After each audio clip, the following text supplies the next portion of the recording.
Yesterday, former President Donald Trump weighed in on the alleged attack against Paul Pelosi, casting doubt on what officials say really happened. He said, quote, "The whole thing is crazy. I mean, if there's even a little bit of truth to what's being said, it's crazy, but the window was broken in and it was strange the cops were standing there practically from the moment it all took place."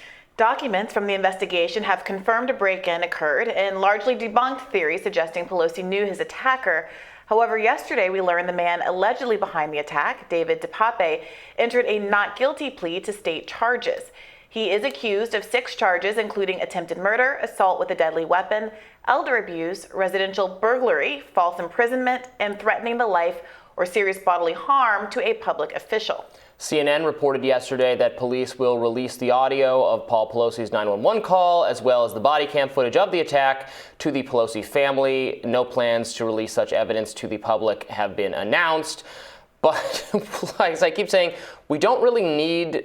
I mean, that would be, I guess, helpful to clear up some people still having issues with this. But the police interviewed the guy, and he has confessed.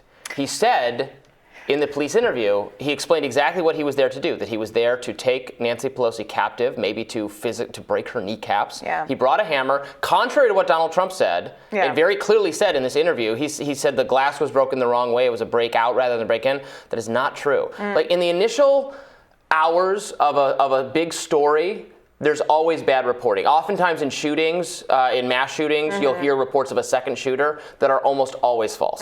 That's just the nature of the beast. So you got to just shut up for 5 seconds and wait. But now we're several days later, and Donald Trump is saying things that are just not true about this. So it was the glass was broken exactly the way glass breaks if you're breaking into someone's house with a hammer. Yeah. Not that I know from personal experience. It's just like hit the glass and it breaks that way. Yeah. So it was a break-in. That's what Paul Pelosi said it was, that's what the police said it was, and that's what the suspect says it was. There is no conflicting account to adjudicate.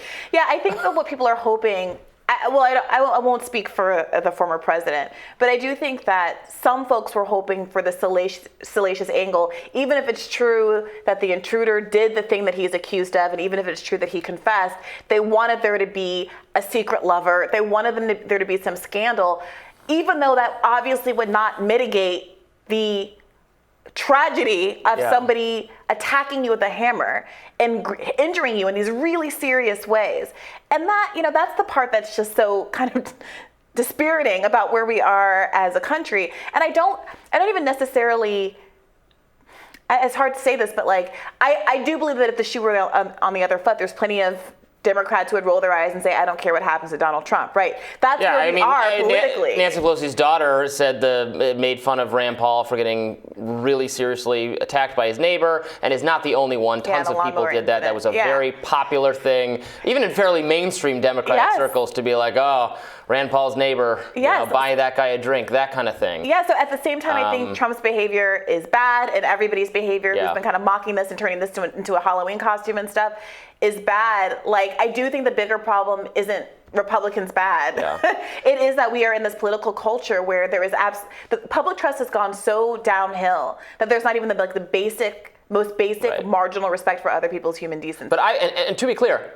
I criticized all those people for doing that. Yeah. I would jump all over them for doing that. Yeah. I have jumped all over them in the past.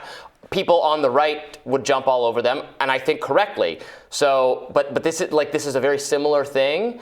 So what are you doing? Donald Trump Jr. is shared a Halloween costume about underwear and hammer. And again, the reporting apparently that the assailant was naked or undressed now seems to be not true. Paul Pelosi was undressed because he was dragged out of his bed in the middle of the night. Can you imagine how terrifying that would be? Have someone standing over you with a hammer telling you to get out of bed? It's bad stuff. I don't mean to make everything about the midterms, but this does kind of feel like where our politics has brought us. If we are now all conditioned to say, we're going to vote blue no matter who, no matter how, difficult John Fetterman's debate performance was to watch, if we're going to vote red, no matter, Republicans have got to come up with a better rhyming slogan for that. But if you have to vote red or you'll all be dead. Vote red or you'll all be dead. For Herschel Walker, despite him not seeming to know what is going on in most instances, or all of the obviously accusations about having paid for various abortions, then voters are trained, the public is trained to ignore the bad acts of politicians, and there's absolutely no accountability mechanism for people saying wild, crazy stuff. I mean, I think this is an issue with the mainstream media's credibility, because the mainstream media is telling people, this is what happened, and people have this instinctive distrust. Because, look, I understand, they remember things like Jussie Smollett or Kyle Rittenhouse, or, cases where what you were being told, it was much more complicated or maybe totally false, as was in the Jussie Smollett case. On the Kyle Rittenhouse, the details were much different. Even up to the point of the trial, you had mainstream media still saying that his victims were black and they had been disarmed, etc. The Covington boy, there's so many. There are now so many instances of big mainstream media screw-ups where it was right. The impulse to question the narrative. It's not that the impulse to question the narrative is wrong. That is a good impulse that serves alternative thinkers and writers and journalists well. It serves us well. We often challenge that we're challenging the mainstream consensus on Ukraine and on many other subjects on the show. So that is a good impulse, but it has to be tempered with some kind of a more basic willingness to grapple with actual facts and to not everything the mainstream media says is wrong or lies. They do get stuff wrong. It's troubling when we have mainstream conservatives believing that there's kitty litter boxes in American classrooms because kids are identifying as cats and just taking that at face value. Sorry, Joe Rogan, you got that one wrong. But it's also troubling when the story came out about the 10-year-old who needed abortion services, and there was an implication that was false, and that turned out to be true. And so I understand, I take your point. Skepticism is kind of necessary in this space, but especially if you're a journalist or a high-profile person like the former president of the United States, you got to, one, just give it a beat before you weigh in, and two, not ignore the facts as they come out. Yeah, and now the facts are out. Yeah. So now, so not saying anything for a while and just privately sharing your but who opened the door if he'd already been hit by a hammer? Yeah, that is kind of weird. Well, now we know he opened the door and then he got hit with the hammer. Yeah. Okay, we solved that one. Why did he say he was his friend on the 911 call? Okay, he didn't say he was his friend, and he was trying to not have the guy attack him, so he was trying to communicate to the police that there was an invader in the home without making the invader, that all makes sense. We can put it together.